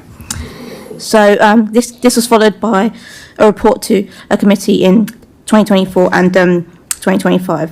So the committee is once again asked to scrutinise the access to NHS dentistry for West Sussex and to provide any feedback to NHS Sussex. So the key lines of inquiry do include the impact of lack of services and the lack of access to NHS dentistry, wherever issues concerned identified through previous scrutinies have been addressed, including a contract reform, workforce recruitment and retention, the impact of lack of dental care on care leavers and children in care, and whether there are any issues requiring any further scrutiny. So that's that one. The next item was the adult social care strategy. The committee was asked to scrutinise the proposed refresh of the adult social care strategy prior to the decision by the Cabinet Member for Adult Services. So the scrutiny, so the focus of scrutiny for these areas, so the key lines of inquiry is, does the refresh strategy set out realistic priorities and provide a framework that remains robust and adaptable? Does the strategy place significant emphasis on prevention, early support and independence? And how effective has the council engaged their staff, customers and carers and partners? And are the strategies commitments deliverable within existing and planned resources? And does the strategy ensure the council continues to meet all statutory responsibilities? And how effectively does the strategy strengthen, join with the NHS and community partners? So that's that one. And the last item which I will discuss is the end of January. End of January 2026 performance and resources report. So of the 9 performance measures,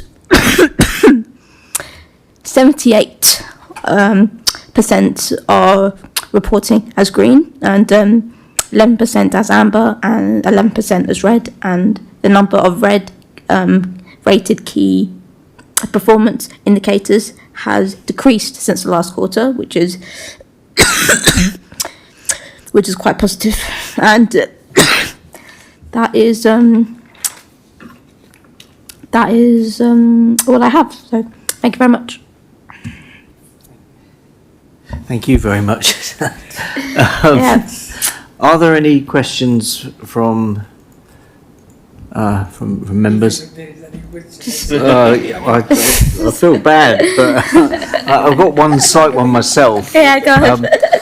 I think you said about the care strategy. Are we looking at care for older people with that? And was it the joined up thinking between the health service and was it the older community that was in regard to? Yes. Yeah. Okay, and was there any outcome? Sadly, I've become acutely aware of the need to have all aspects of the services joined up, not in this area, but in the other side of the country. So was there any outcome from the discussion as to how joined up the thinking was that went on between the various elements involved in ensuring that our older members of our community are looked after. Yes, if you are happy to do so, I can give you a written response to that answer, which would be more detailed. That would be great. Yeah. Save doing it now. That'd be fantastic. Thank you. Are there any other questions or anything from the floor, Councillor Lanza? Thank you, Chair. It wasn't a question, it was just to say well done to Councillor Khan for really putting the effort in to get through that. Yes. The irony of it being a health report was not lost. Okay, so can we register our thanks there to Councillor Khan? That would be brilliant. All right, that brings us now to, there are no further questions, that brings us to item 11, the forthcoming decision list. That's featured on your agenda and also on the Council's website. I will ask Heather to update on that.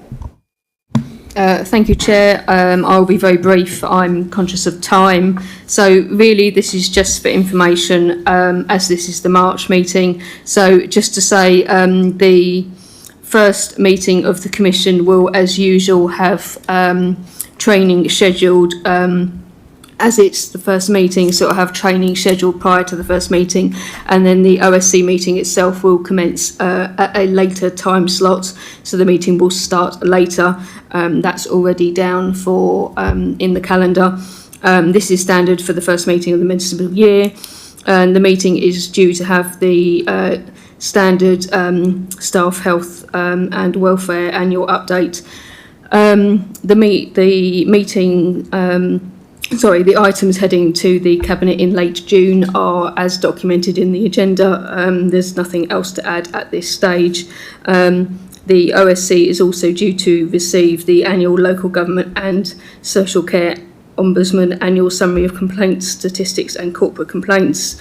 That is depending on when the Council receives the information. Please keep your eye on the forthcoming decision list and also on the decision emails that you will receive. And let Democratic Services know of any reports that you may wish to refer, and the Commission will have a chance to review the FDN list again at the early June meeting. Thank you. Okay, thank you. So we move on then to exempt items. So we're now going to come to Part B, exempt report. This is the confidential section of the meeting.